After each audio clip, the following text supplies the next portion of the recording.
जय श्री गुरुदत्ता ओ स्वामी गुरुदत्ता।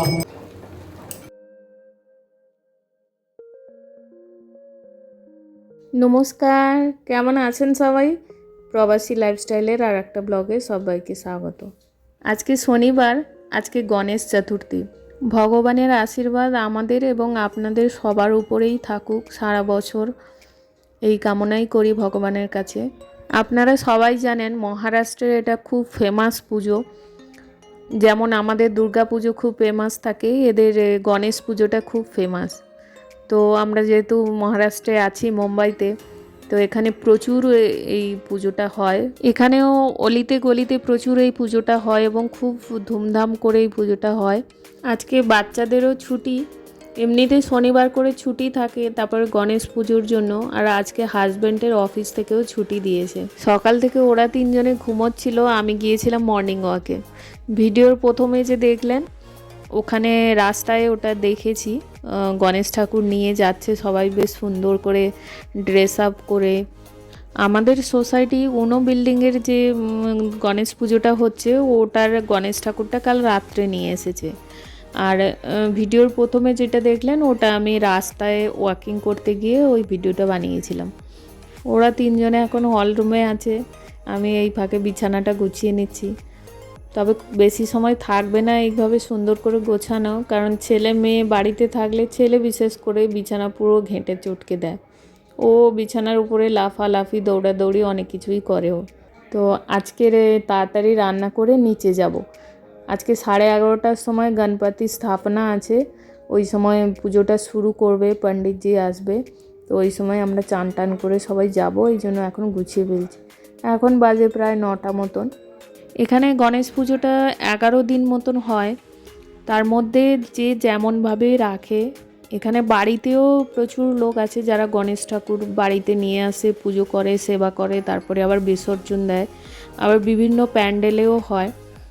তো এবারে যে যেমন রাখে, কেউ 1.5 দিনের পরে বিসর্জন দেয়, কেউ 3 দিন, কেউ 5 দিন, 7 দিন, এরকম করে 11 দিন পর্যন্ত লাস্ট থাকে।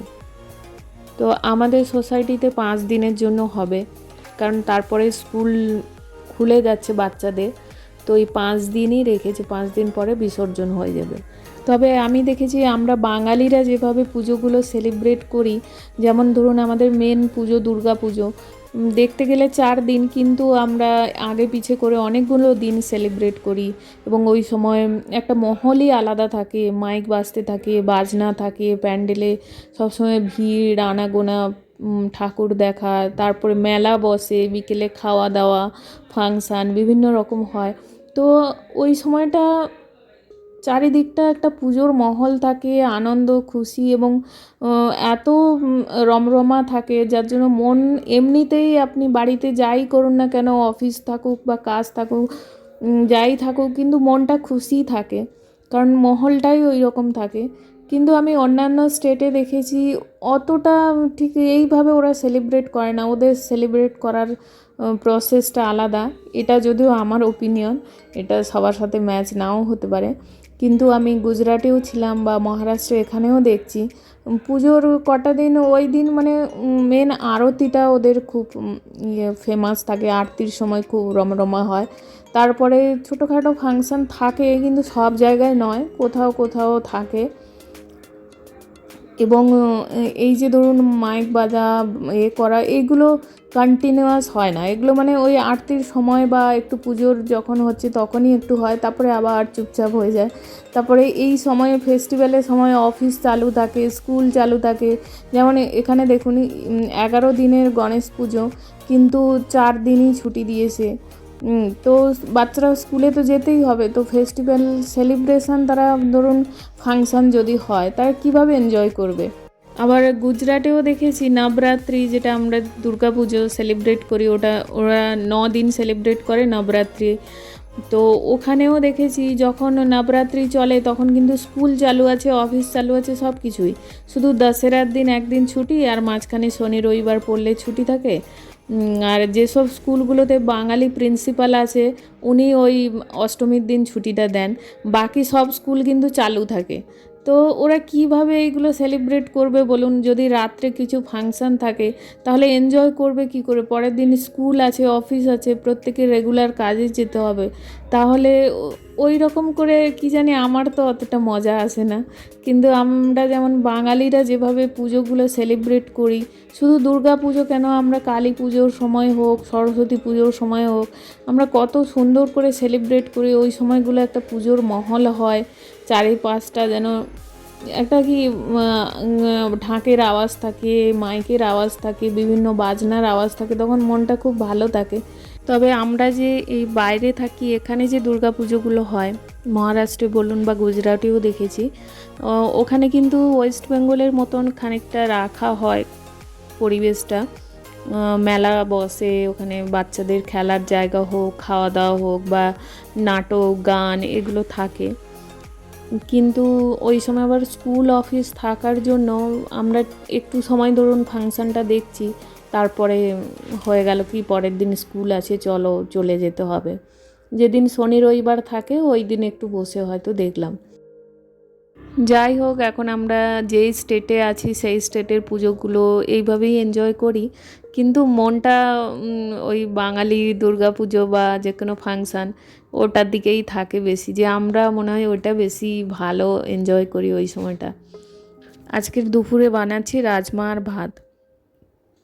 যেহেতু আজকে ছুটি, তো ভাবলাম পুজো আছে, সেদ্ধ ভাত বা ডাল আর পোস্ত এরকম করব। তো ছেলে মেয়ে কিছুতেই রাজি না, যে ছুটির দিনে সবাই বাড়িতে আছি, ওই ডাল ভাত ওইগুলো খাবো না। তো ডিসাইড হলো রাত্রে পোস্ত আর ডাল করব, আর এখন বানাচ্ছি রাজমা আর ভাত। পুজোর কটা দিন ভেবেছি ননভেজ কিছু খাবো না, কিন্তু পেঁয়াজ রসুনকে আর বাদ দিতে পারলাম না।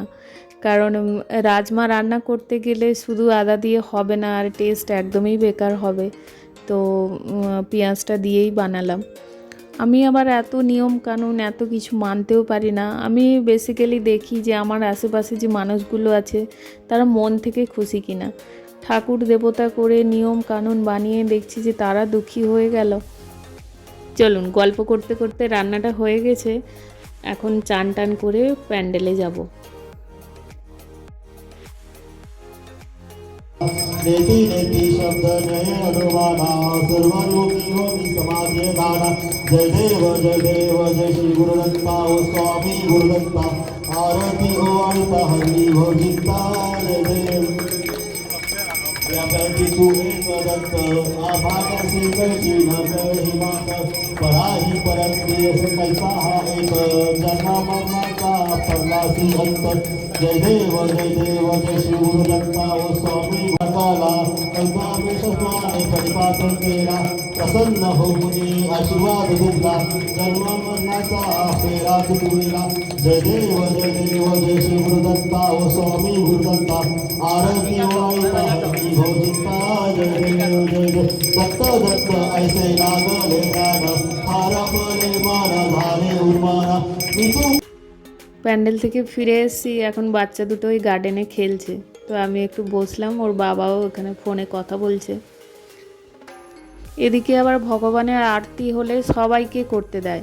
আমাদের ওদিকে যেমন পণ্ডিতজি ছাড়া আর কাউকেই করতে দেয় না, এখানে কিন্তু সবাই করতে পারে। এই সিস্টেমটা আবার খুব ভালো লাগে এদিকে, যে সবাই ভগবানের পাশে যে গিয়ে দাঁড়াতে পারবে।